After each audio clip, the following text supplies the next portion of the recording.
Now 250,000. Now I'm going to get 275. High, I'm going to get 275. 3. Now 300,000. Now 3 1/4, 325. High, I'm going to get 3 1/4, I'm going to get 325. Now half. Now I'm going to get 300.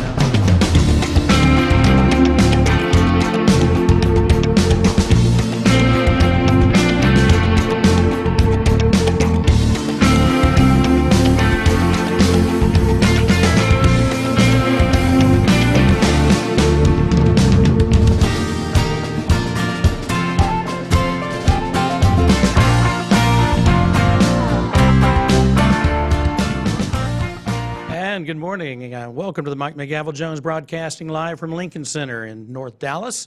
And we're glad to be back in the studio. It's kind of exciting to be back in the normal place that we record our show. And we are live. Apologize for the little delay this morning. We had a little technical difficulties with one of our guests. And so hopefully we'll have everybody on. And this morning's show is going to be brought to you by United Country Real Estate, America's #1 recreational and rural real estate company, and United Real Estate located in a major city near you. My guests today are livestock industry icons, and I'm really thrilled to have on the show today Mr. John Campbell and Mr. Corbett Wall. Good morning, gentlemen. Good morning. Well, just kind of give a little opening comment here. We have a cross-section of the world watching today across the United States. I know that we had over 25,000 people that have shown interest in the show today, so we appreciate them being on. Now, we're going to be talking about livestock in the United States, but also we've got people in South Africa and all around the world that are watching right now. A lot of these folks, I'd say the vast majority of Americans, they know very little about how cattle are raised, how they're sold, how they're processed, and how they end up in the grocer freezers and the meat cases. So we're going to cover a little bit about that today as well and kind of clear up the picture for folks, because a lot of the kids across the country think that food comes in a box, it's not produced. And so we definitely want to talk about that. John, I'd like to ask you to just kind of give yourself a little introduction. Tell us about your company, how long you've been in business, and the magnitude and size of your company, please. Well, thank you very much, Mike, and we certainly appreciate you inviting us on here this morning. My name is John Campbell. I grew up in Greeley, Colorado, which is about an hour north of Denver. My family was third generation. We were very active in the paint horse business and the auction business. Both my grandfathers operated livestock auctions in Greeley, Colorado. I graduated from Northeastern Junior College in Sterling and then went on and completed a BS at Colorado State University. I was very honored to be a member of the national champion livestock judging team there. I worked for Monfort of Colorado right out of college, and then right at 40 years ago, I started here with Winter Livestock. We're Colorado's largest livestock auction in La Junta, Colorado, which is in the southeast corner. I auctioneered the sale here for 20-some years. Also worked the sale at Dodge City, Kansas, until my mentor, Jerry Kepler, retired, and that's been, I don't know, 15, 18 years ago. I took over the management here at Winter Livestock, our branch in La Junta, Colorado. Tell me, and now y'all have multiple locations, isn't that right? Yeah, we do, Mike. We have the auction. Jeff Brown manages our sale in Riverton, Wyoming.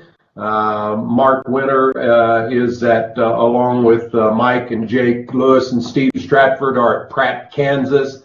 And then Brian Winter manages the sale in Dodge City, Kansas. Very good.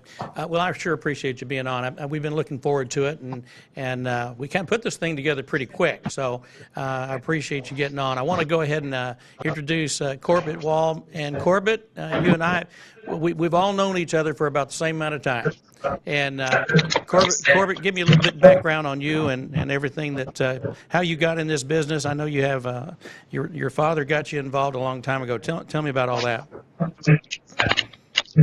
Yeah, I grew up not far from John in northeastern New Mexico, and grew up there and in the dry country. And my dad was a cattle trader and a country cattle buyer.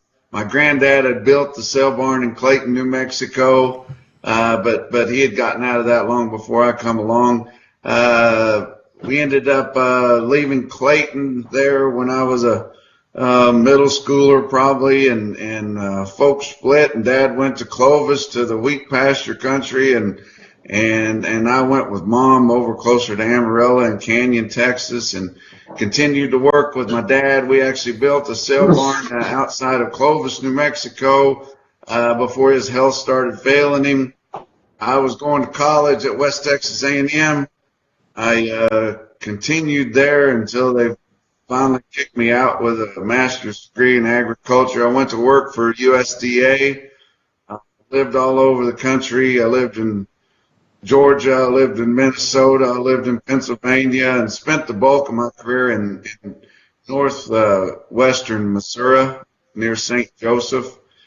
And I was a officer in charge of the Missouri Federal State Market News Program, and I kind of had a niche in feeder cattle market reporting. I authored the National Feeder Cattle Summary every week from there, and then I had an opportunity about 5 years ago to come to work for DV Auction, which is an online auction broadcaster.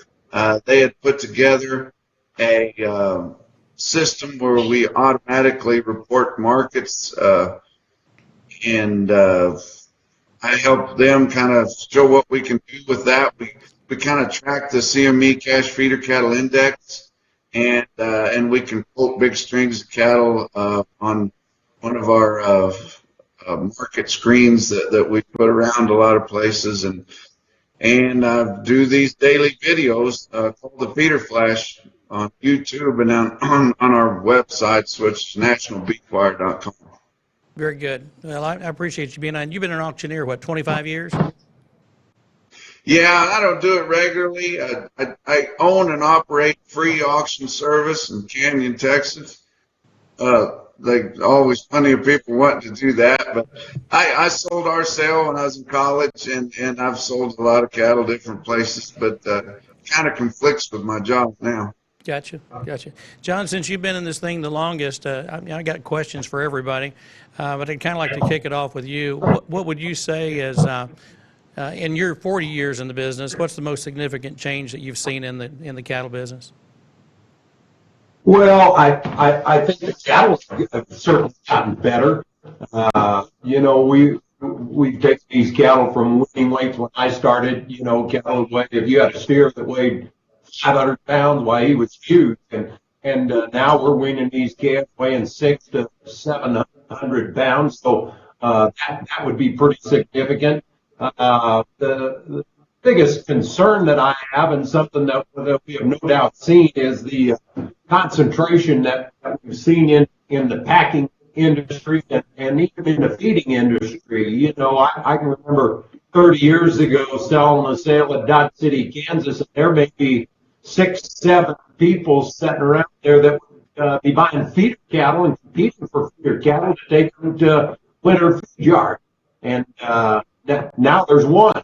And so we've really seen a concentration not only in the cattle feeding business. It's a tougher go. It's very thing. We still got competition at the auction for these feeder cattle. But another thing we've seen is a concentration in the packing business. And Corbett can expand on that better than I can. But we've got 85 plus% of the finished product in the control of just a handful of processors. And the biggest concern that I see, I've got my daughter and my son-in-law that are trying to get started in the cow-calf business, and they work extremely, extremely hard. And my horse in the race, my race is about run. I'm 60-some years old, but boy, we've left it in pretty poor shape for these kids coming on, and I'm really concerned about where they're going to merchandise their livestock and be able to keep a competitive environment. I still believe competition, it just goes hand in hand with success, with a better market. I've got excellent competition. You can go any direction out of La Junta, Colorado, and in 100 miles, you can find another place to sell them. And so we've got to keep our number one game on all the time, and it makes us better. So those are some things that I've seen and concerns that I've got with our industry. We're going to get deeper into that. I do want to talk about it. When you talk about the big packing companies, JBS, of course, is probably one of the biggest. If they're not the biggest, they're got to be right at it. They got 73,000 people working for them. Smithfield got 50,000 people working for them. Tyson's got 120 some odd thousand, and Cargill's got almost 30,000 employees. Obviously, they're the big boys. And so, having said that, and I think I'll throw this over to Corbett, because this is, of course, the things that you like to talk about as well. Give me your take on that as well, Corbett. What can we do to get more packers going in the States on a smaller scale, where we have more of them and more United States owned than the influences that we're receiving from foreign countries? Well, Mike, the packing industry is kind of a dirty business. And I mean that by it, it's not very glamorous working in those places, but the people that control them, they control everything, and it's just so hard for anybody else to come in and compete. We've seen a lot of these medium-sized packing plants or smaller that try to come in and offer some kind of competition, but it's a very, very skilled labor from one end to the other. And you got to find people that can do that, and that's just getting animals slaughtered and processed. And then when you get into the meat sales, so much of the profit margin in slaughter and livestock has to do with the offal. A lot of times you have to find the demand for that overseas. It's very hard for people to tap into those markets, and they just have a hard time competing at any kind of a level. We've got a lot of small plants around, that just maybe slaughter 10, 15, 20 head a day. We need to loosen regulation up. We've seen that in a few states where right now you have to have a USDA or federal inspection to be able to market those cuts, whether it's in a little retail outlet there at the facility or somewhere else. Most of your smaller plants don't have federal inspection. They have state inspection, which allows them to custom kill for a customer and then give it back to them, but that's not for resale. I think we need to open that up a little bit.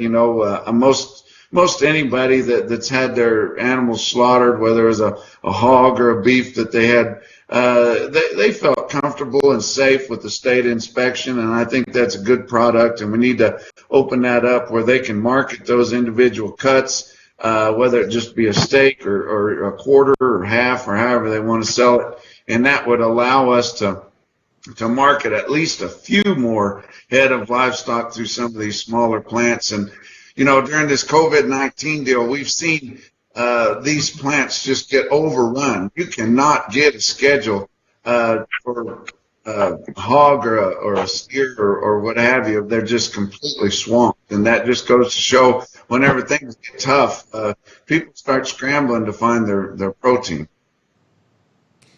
So you used to be, I believe you were in the marketing department with the USDA, is that right? Right, Ag Marketing Service. Okay.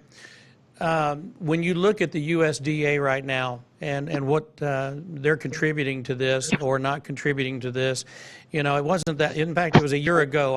I was actually with Secretary of Agriculture Perdue, and I'd like to know. I'm going to ask Corbett. You can answer this question first, then I'm going to pop it over to John and get his feelings.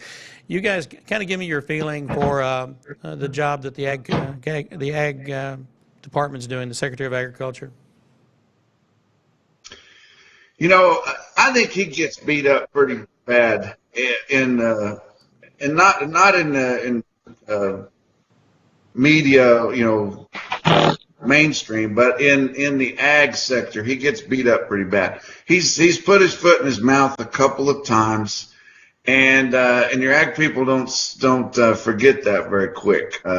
one of his famous statements was, in agriculture, you either get big or you get out. People don't want to hear that.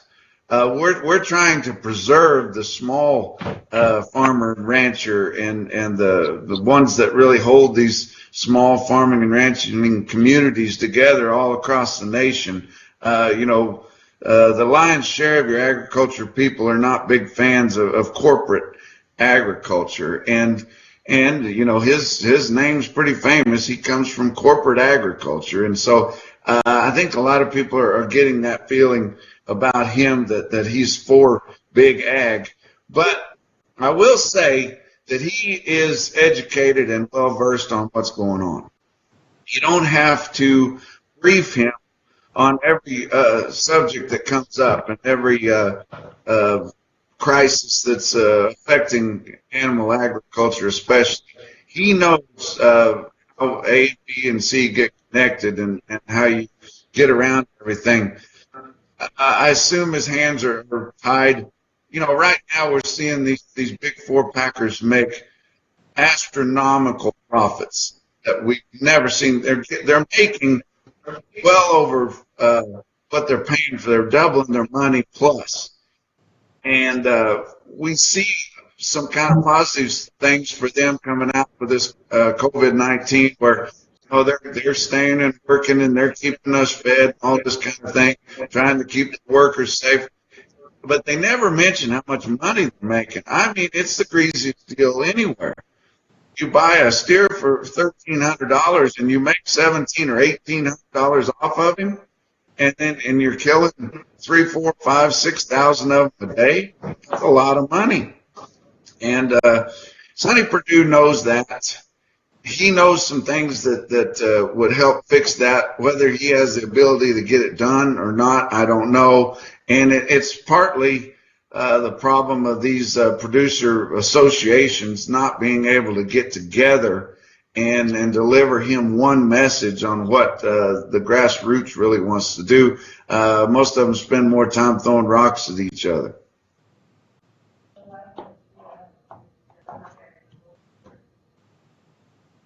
John, sorry about that. Yes. I was muted. No. What's your thoughts on that, John? Tell me your thoughts on our ambassador there to the Ag Department, the secretary. Well, I think the big problem, and my thoughts would mirror what Corbett said, but our biggest problem, I think, is the concentration that we've seen in the packing industry. There's no longer a market. There's no longer a competitive atmosphere out there. And Corbett will talk a little bit about that on his 3014 proposal. But I do want to give a shout out to Tommy Baldwin, the senator from Wisconsin, and Josh Hawley from Missouri. They are at least questioning the concentration and the monopoly that exists with these packers. And I think I'm real concerned about the Ag Department. It all goes back to the fact that we have let these packers get so big that it's kind of like the bailout has been in the banks and the bailout has been in the automobile manufacturers. They've gotten so big that and employ so many people, and then you start dealing with the food. I don't think the government can afford to let them fail. There'd be riots in the streets if they let them go down. So, and I'm not throwing rocks at the deal, but my biggest concern is during this epidemic, I don't know if we have any of these senators or Sonny Perdue that's going to stand up and say, big four packers, we've kind of let you get into this position, and you violated monopoly and concentration laws to the point where there's no longer a market, but they feed the world. And in a time when we've got this hourglass figure, we've got all of these market-ready fat cattle down at the bottom. we've got a very narrow range or window to process them, and then we've got a packer that controls all of this product that goes out. We're in a dilemma here, and we're in a big problem, and that's going to be job number one for them, to get product back on the shelf, and because the packer is the only one that can distribute and handle the product. I think it's going to be pretty sympathetic to them until we get that accomplished. But they are also the main problem and the main culprit of why we're even in this position. And, you can hand out all the free money that you want, and I encourage producers to take it. But at the end of the day, we haven't changed the complexion of the packing industry in that it's too concentrated up at the top, and then when something does happen like this, the whole system shuts down. And the problem is bigger than Google. The problem is bigger than a lot of little fights that we've got going on. It's this huge conglomerate that controls the entire food industry. Yep. Two subjects that I want to touch on, and Corbett, we are going to talk about the 3014. I want to talk about, because there's a lot of misinformation that's in the media. There's a lot of misinformation on you name it, Facebook, everywhere. I mean, what is actually real and what is actually not real. And I know that one of the things that I saw, well, yesterday, of course, I saw where Brazil said, "Don't worry, America, we'll take care of your beef problem." Yeah. And that. Well, that's a nice. Yeah.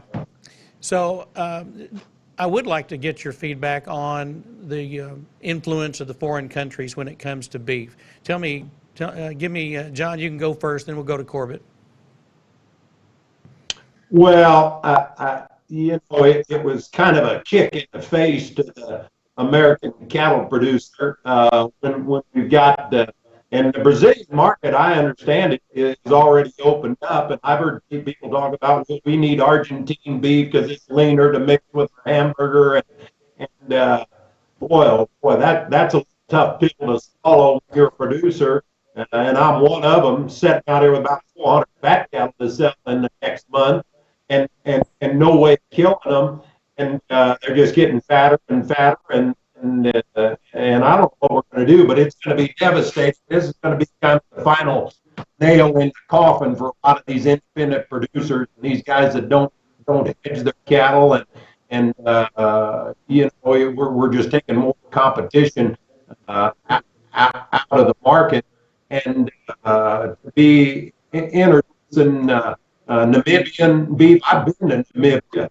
and the cattle over there, they'd have to get better to be pathetic.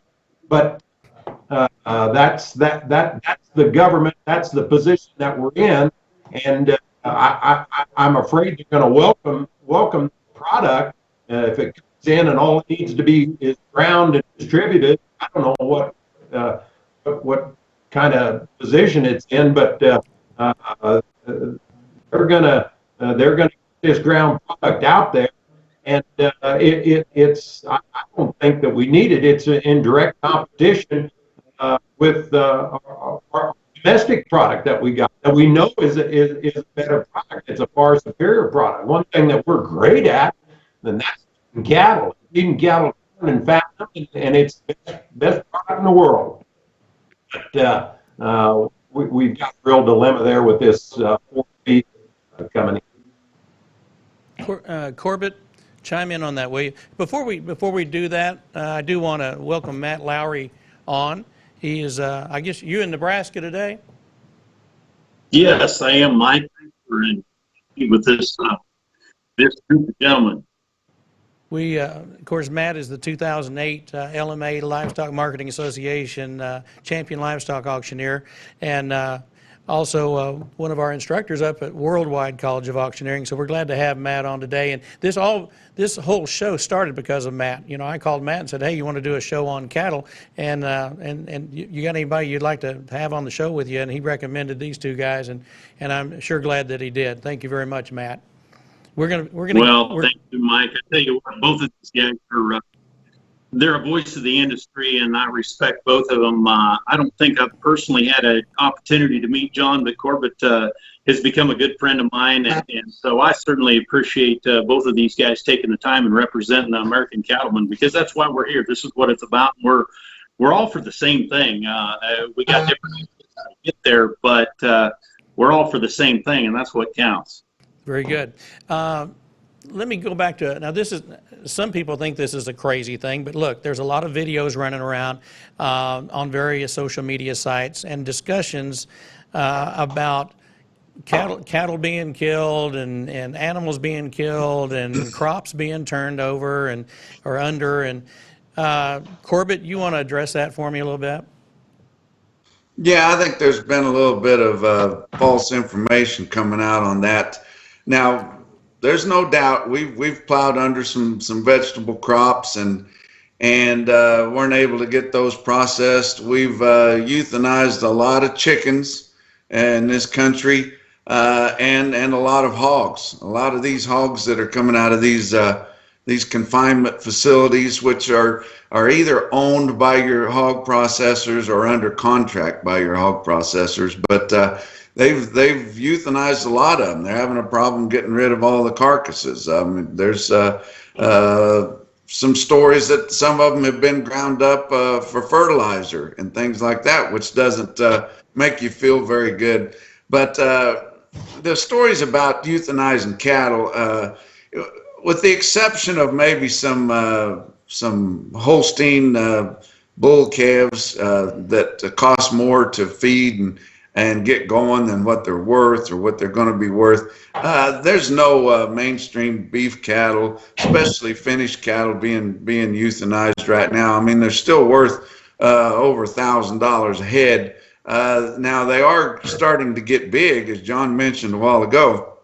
The industry has kind of asked us to pull back on the beta agonists, which promote growth at finish, and also pull back on some of the implants, which is a light steroid that promotes growth, and just trying to slow those cattle down a little bit, and maybe even change their ration to slow them down. But they're just starting to log jam there towards the end of the process. And even when we do get these plants back up and going full steam, it's going to take a long time to work through them, and they are getting bigger all the time. They will be able to process those, but it's all about tonnage, and some of these steers are going to weigh a ton before they get them processed, and of course you're going to get penalties for having heavy carcasses and things like that, and it makes a bigger ribeye than most people want to sit down and eat, but.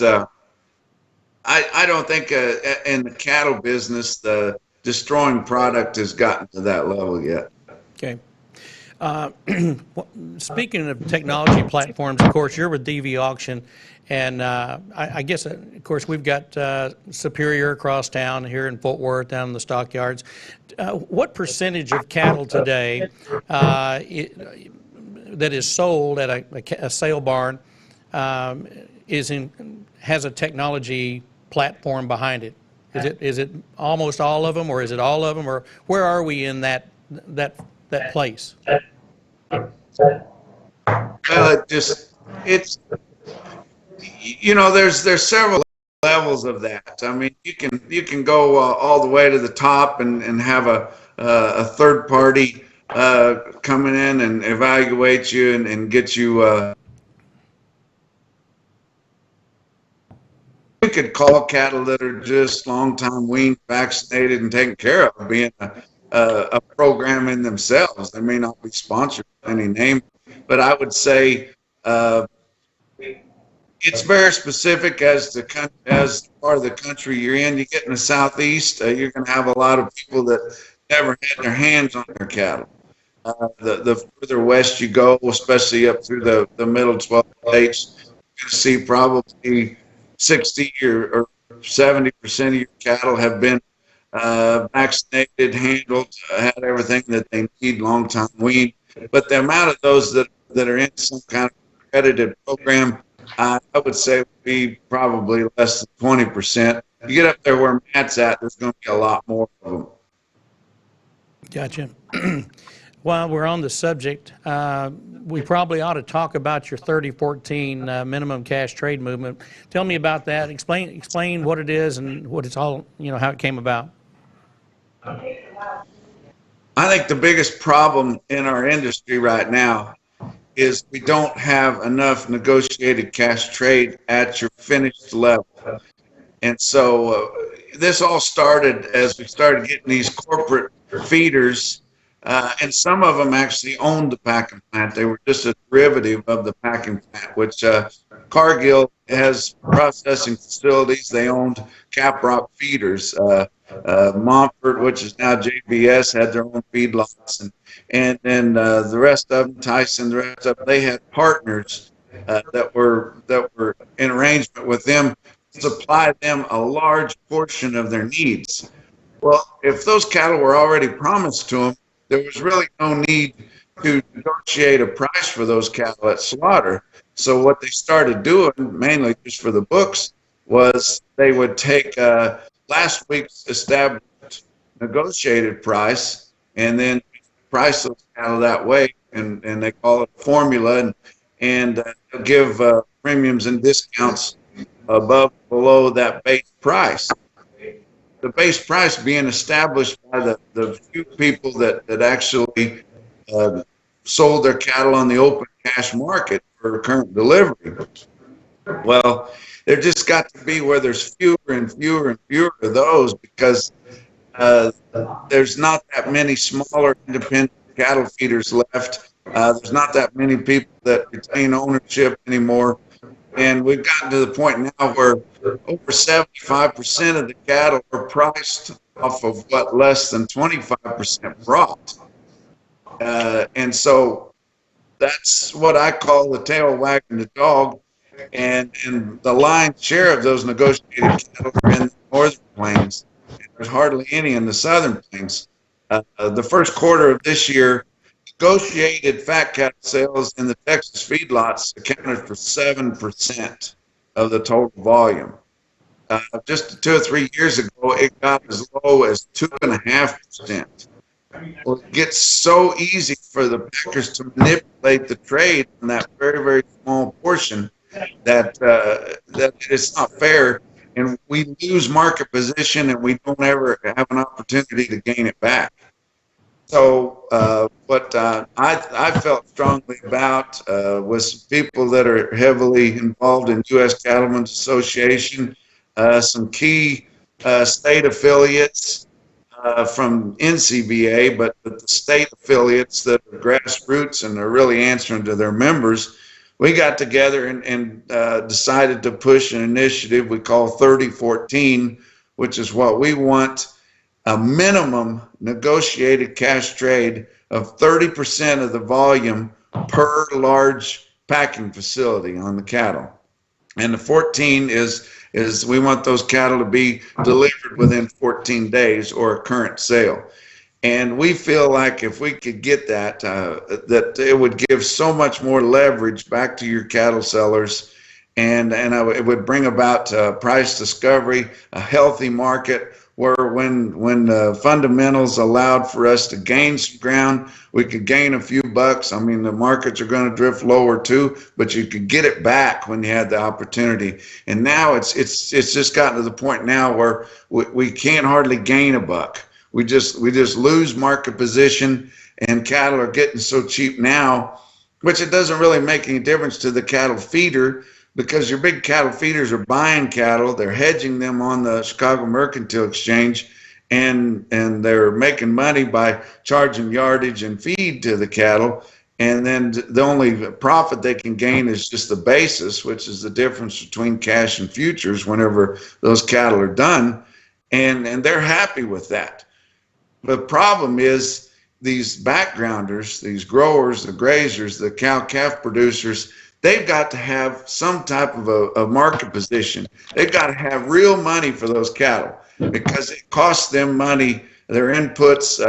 They've got to buy a new pickup once in a while. They've got to upgrade in equipment and tractors and all that. They've got to keep some kind of a price level, and we're not able to do it anymore. And I think the 3014 initiative would definitely help.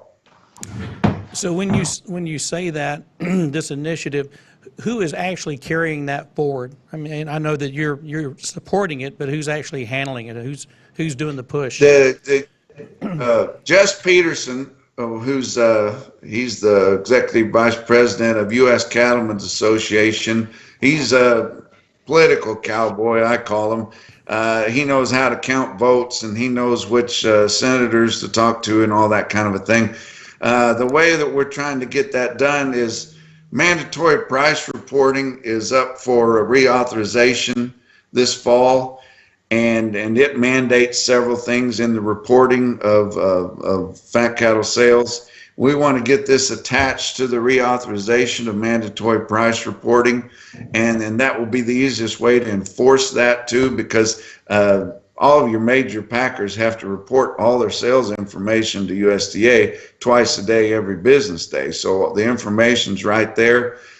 We could see what's going on. So the U.S. Cattlemen's Association knows which senators to talk to, the ones that are on the ag committees, the ones that are going to play the biggest role in this reauthorization. We're trying to get as much support as we can from some of these other associations, state affiliates, some key producers within the industry, and we've got a sign-on letter that we've got almost 5,000 signatures on right now, and we're going to be presenting that to your big ag senators like your Charles Grassleys of the world. Is this something that the public needs to get involved in, or is this more of an industry movement? You know, we don't feel like just a signature from just some individual pulls much weight. We've asked people that have businesses that are going to be affected by this to get on and sign on. Like I said, we've got almost 5,000 signatures from people that have sale barns, farms, ranches, feed companies, anybody that's going to be directly affected by this. Not that your consumer's not going to be, but we wanted people in the industry. Gotcha. John, what's your take on this? I'm assuming you agree with this. Yeah, I think it's a great starting point, and really all we're trying to establish is get some get some competitive market structure back into the selling of these fat cattle. And one thing I'd expand on a little bit, Corbett said, 25% of the cattle from 15 to 25 in negotiated trade is establishing the price for the other 75 to 80% of the cattle. And one thing to qualify that, if I'm feeding some plainer cattle, I'm not going to grid them or put them on any kind of specs. I want them to bid me live. There they are. You take a look at them. You buy them. And they're the plainer end of the spectrum. So it's kind of a double whammy. You're basing the price on 75, 80% of the cattle on essentially the lower 15% of the cattle that are even available. And one thing that is also kind of treacherous out there is it is extremely hard for the feed yard to buck this system. When you don't have competition in your market, as I mentioned earlier, boy, if somebody doesn't like the way I'm merchandising cattle, they don't have to look very far, and they can find somebody else that'll sell them for you.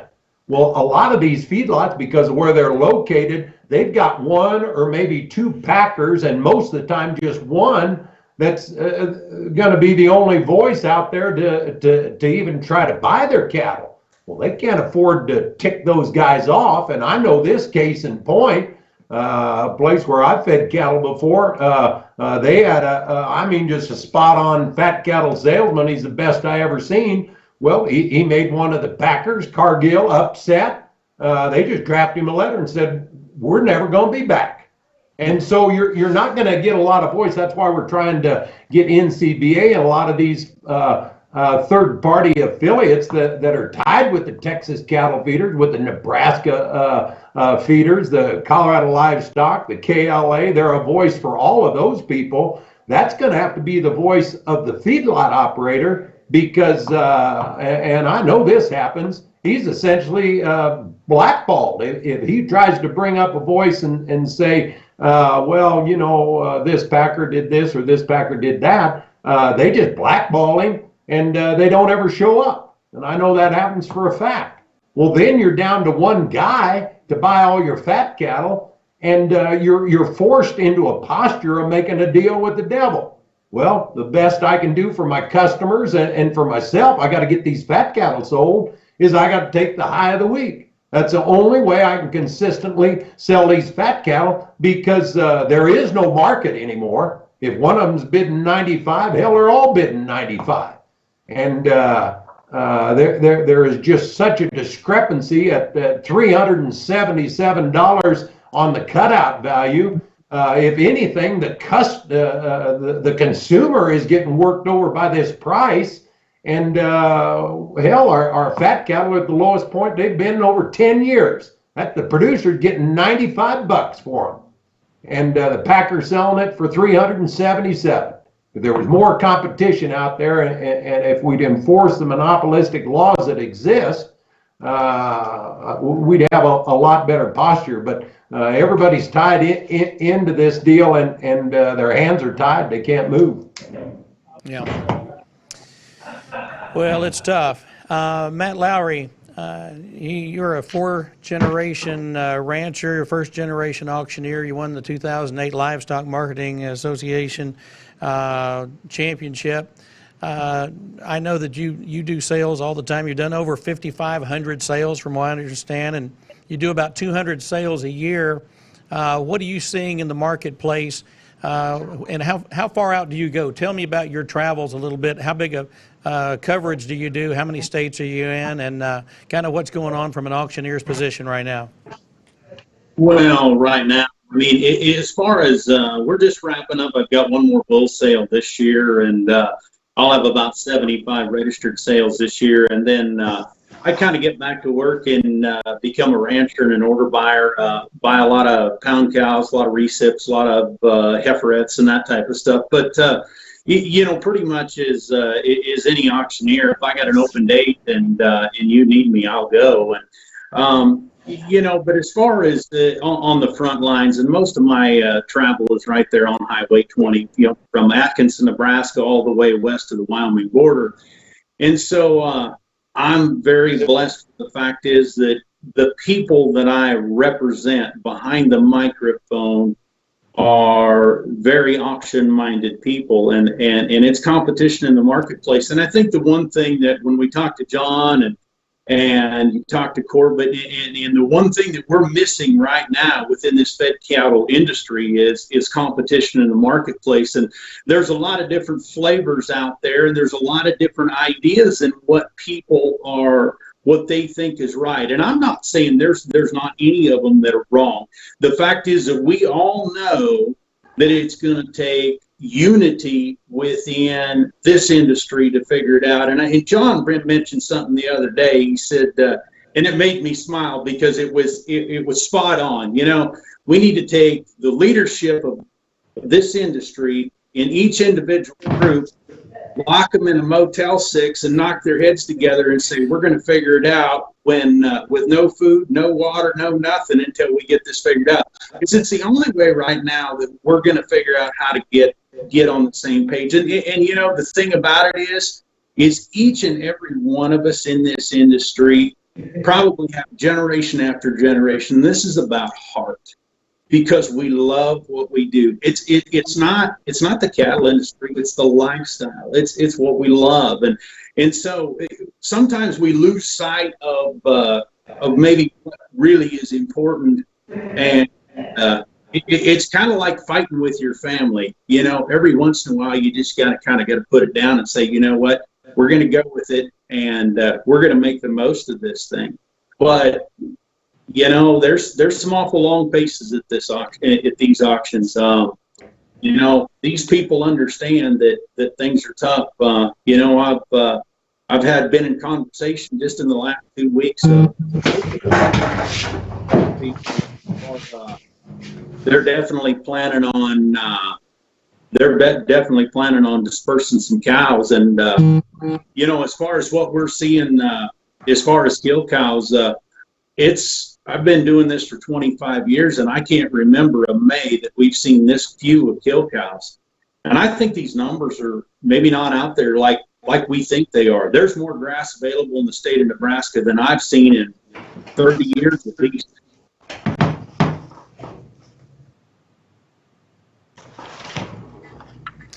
So, how many auctions are you doing how many different sale barns are you working for right now?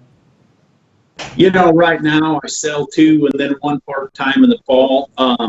I'll sell in Bassett and Valentine, and in the fall I've been going to Phillips, South Dakota a little bit on those big runs, and we get 12, 15,000 head of calves. Thor will have me come up there and help. But, as far as livestock markets, I've got enough going on here. I've got 600 cows around here, and it's just dang near a full-time job almost. So we're making it work anyway. You already worked a little bit this morning, didn't you? Well, a little bit.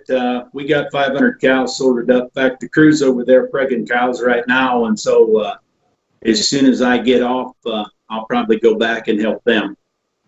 Hey, John, going back, since you've been in it the longest out of the group, back in the day when I was in media, and this goes back into the late 70s and early 80s, and it's been about 40 some odd years ago, and I used to cover the Fort Worth, we used to call it the Fort Worth Fat Stock Show back then.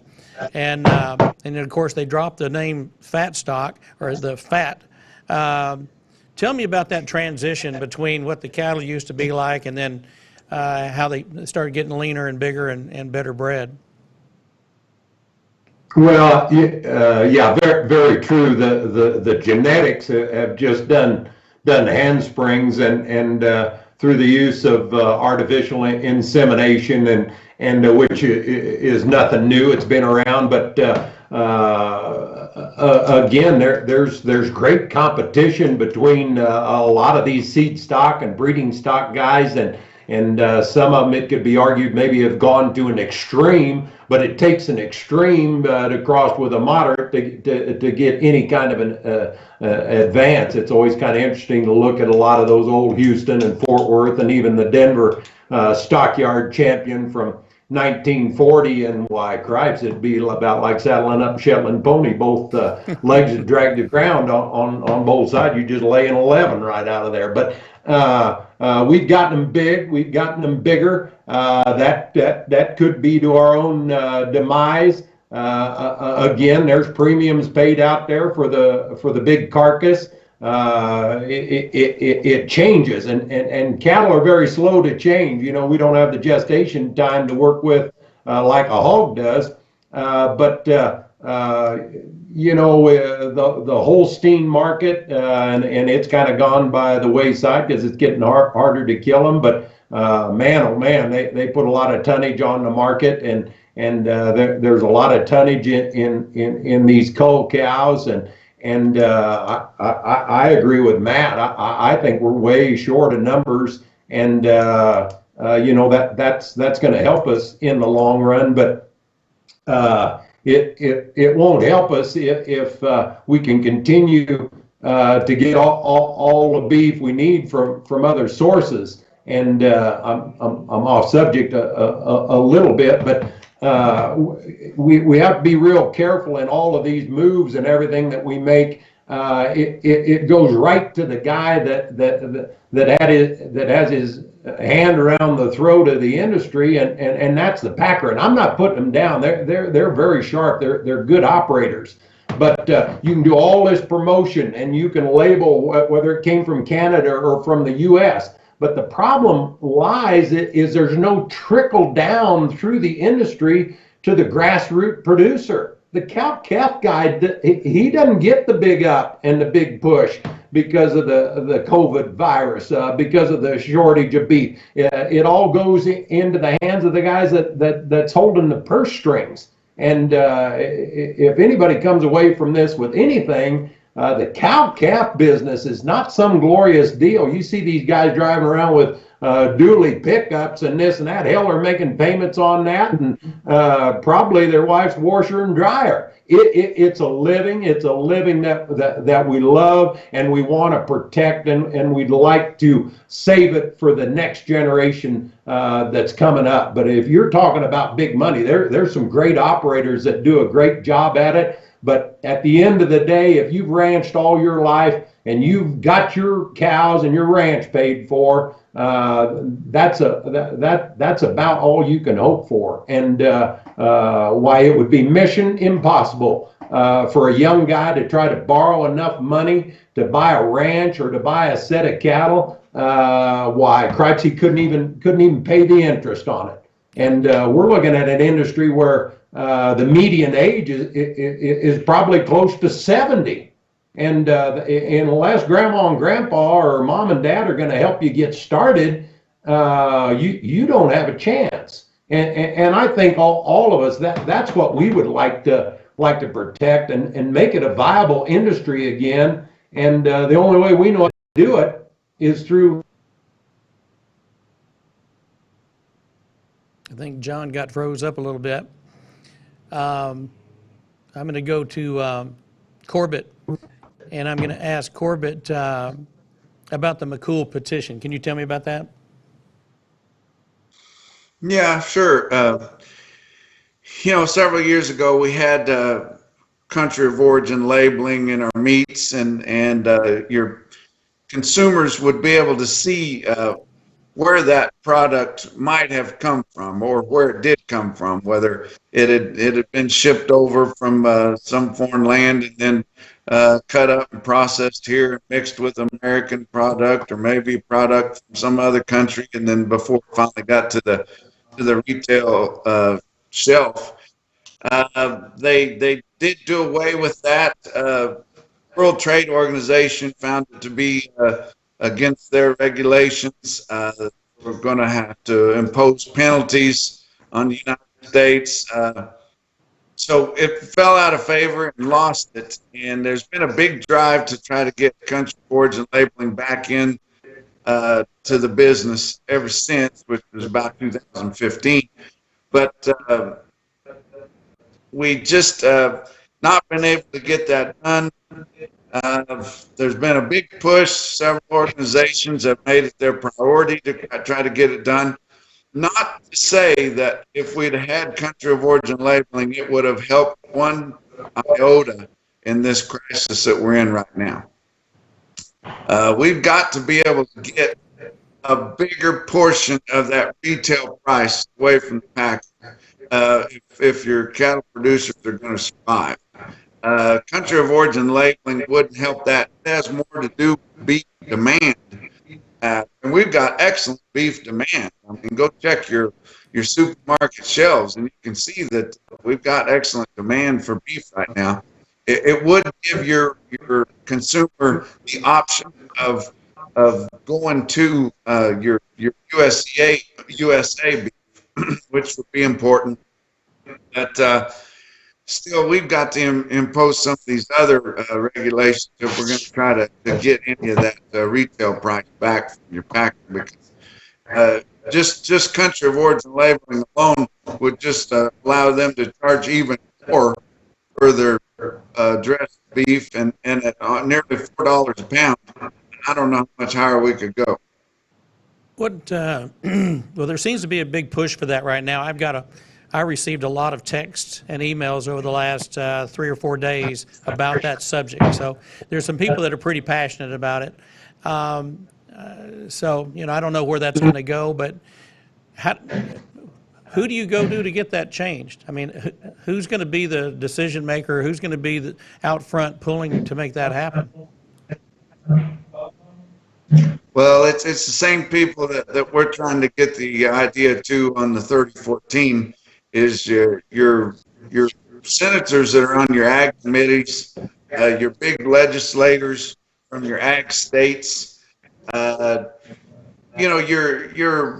legislators, both your senators and your congressmen from these states that have a lot of people but not a lot of agriculture. Uh, those guys are kind of like your average consumer. They don't really know what's going on in agriculture either.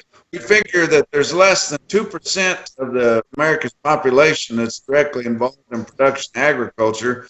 Well, if you just take the cattle people, it's got to be well less than half of that. So we're less than 1%. We're pretty important when people get ready to eat. But otherwise, when they're making decisions, it's hard to get our voice out there. And trying to go through those main legislators, and I think most of them have their heart in the right place. You know, I'm talking about your Mike Rounds, your John Thunes. I mentioned Charles Grassley earlier. Those guys are the ones that we have to get the message to, and they're the ones that can do something because everyone else will listen to them because they know that they're in a part of the world that is very important. Got it. John, we're going to be wrapping up here pretty soon. Is there any subject, John, that you'd like to talk about or cover or mention, or something that's kind of eating on you want to talk about? Well, I think expand a little bit on the Cool program. I think it's great. I think it's a great idea. You need to label your product, and the consumer deserves to know where it comes from. I think we've got bigger fish to fry than Cool, but I'm all for Cool. My wife sent me to Walmart the other day, and I'd rather get beat with a log king than go to Walmart. But I did, and I got back, and I thought, I ought to look into this labeling a little bit. And I picked up my pecans, and there in the little tiny print was product of Mexico. And then I got a little honey, and I've got neighbors that are in the honey business. I should have been more conscientious of what the honey said, but it said product of U.S., Mexico, Argentina. And then I went over and I got my Folgers coffee, and sure as it, Juan Valdez, Central America. And so I think we're a little foolish in believing that the consumer is out there shopping for where they're a product of. We've got so much co-mingling of all of these products that, and I wish I was wrong, and I wish people would just shop the label. But it's in the grocery store, so they think it's fit to eat, so they buy it on price. And I don't know if it makes a difference if it's got a Canadian maple leaf on it or a U.S. flag. And I wish it did. I wish I was better at that. And some people say, well, when it comes to food, these guys are going to want to know where it comes from. I don't have any idea if my snow peas come from Central America or my watermelon from old Mexico. And shame on me. I should. But it again plays into the meat department, and the packer is going to capitalize on all the meat department. That's his product. That's what he's going to sell. And I don't know if we'll get along dictating to him how he's going to merchandise it and how he's going to sell it. I hope we can. I think it's a good idea. But folks, we're the three of us, we're in the cattle business. We don't have any play on what goes on in the meat business. And there's got to be some distinction there. And we're all three on the same page, and we're all for the cattleman and the cow calf and the feeder and the stocker guy. But we lose control when cattle turns into meat, and we don't have much to say about it. I wish we had more. I got you. Well, I understand, and I feel the same way about it. Corbett, you got anything you want to talk about before we wrap this rodeo up? Well, I know you're an auction man, and I know all three of us are too. And John mentioned that earlier. I think that competitive bidding, Matt talked about it, that's where the rubber meets the road, and we need more of that. This 3014 deal that we're pushing, a portion of that 30% negotiated cash, that would include all your auction cattle. We don't have a lot of fed cattle markets anymore. We have one online fed cattle market each week, and your packers barely participate in that. We have several fed cattle auctions up the Midwest still, and I think we should continue to promote that. A lot of folks don't think it's efficient to run finished cattle through an auction market anymore, and I can see that due to shrinking, and cattle are getting heavier, and it's harder to handle them and things. But the auction method of selling livestock is by far the best and the most fair to both parties, and I think we need to continue to promote that. Well, I appreciate you saying that, as the past National Auctioneer Association president. And, I mentioned to you guys last week that last week was National Auctioneers Week, National Auction Week. The focus was on the industry, and then we had National Auctioneer Day was over the weekend. So we're kind of coming out of a big auction push. And, I will always be an advocate of the free enterprise system and the capitalistic system that we have had the great fortune of having. I think government gets into too much of our business. I'm a real advocate for fighting against too much big government. And, it's one thing to help. It's another thing to just bail everybody out doing everything. And I think we've seen it in the car business. And, I'd like to see the trickle-down theory as the cattle from what the packers are doing. The ranchers, we need to treat our ranchers and farmers in America better, and we haven't done a very good job of that. And people forget where their food comes from until they're starving to death. So we got to get our act together. We got to start looking at politics for what it is and who's involved and who we vote in. And it doesn't matter if you're, I came from a dairy background, whether you're doing dairy cattle or if you're doing some of the others, you have to have knowledge, and the only way we're going to do that is to have shows like this. Now, John, tell us when you do your show. I know I watched your show the other day. When do you do that, and where do I go to see it? I usually put Tuesday after the sale. I think Winter Livestock now has gone to YouTube, but it's on the Winter Livestock website. You can go to videos and my gosh, I appreciate all the people watching. I had one show that talked about chicken shit, so it had 200,000 hits. I appreciate everybody watching, but it's the Winter Livestock web page. Now we've gone to YouTube with it, so thank you, and I appreciate people listening. And we're just trying to bring some awareness and kind of stir the pot a little bit. Maybe we'll touch a nerve with somebody that, besides all of us, can help us achieve what we have to. Well, we will certainly post your information and also Corbett and Mr. Lowry as well, so people can find you and watch you and see you. Corbett, tell us what your site is so they can watch you. Well, probably the easiest way to go about that is our website called nationalbeefwire.com. That includes a lot of our automated real-time feeder cattle market information. You can find information about our upcoming production sales that we have on DV Auction and also the commercial sales that we have on there. But there's a link right at the top for Feeder Flash. That's what I call my daily market video. You can also find that just on YouTube. You can search for Feeder Flash. It'll have them all up there. And you can subscribe right there, and then it'll be in your inbox every day. Okay. Well, I enjoyed watching your show the other day, and if people get a chance to go back and on YouTube and watch the show you dedicated to your dad the other day, that was really good. I enjoyed that very, very much, and I think other people would love to see it too. It was very inspiring. It tells a lot about who you are and what kind of a young man that you are, and that you're a good man. And of course, John, it goes without saying, your reputation speaks for itself. I got a few more things to do before we all jump off of here, but I would be remiss if I didn't ask one of the greatest cattle auctioneers in the United States to maybe demonstrate a little chant for our audience today. And Matt, if you wouldn't mind selling a few drafts of cattle or maybe a top bull or two for the folks, and then we'll wrap this thing up. You mind doing that, Matt? Oh, I suppose we can pull her. All right, here we go. What are you going to do? Roll down here, down 16. You're down to the time, down here, down here, down here, down here. $5 down, $3 two, $2 down, $3 down, $3 down, 4. 64, then you did it. $5 down to the $65 you want to go down to the $5 down, Dad.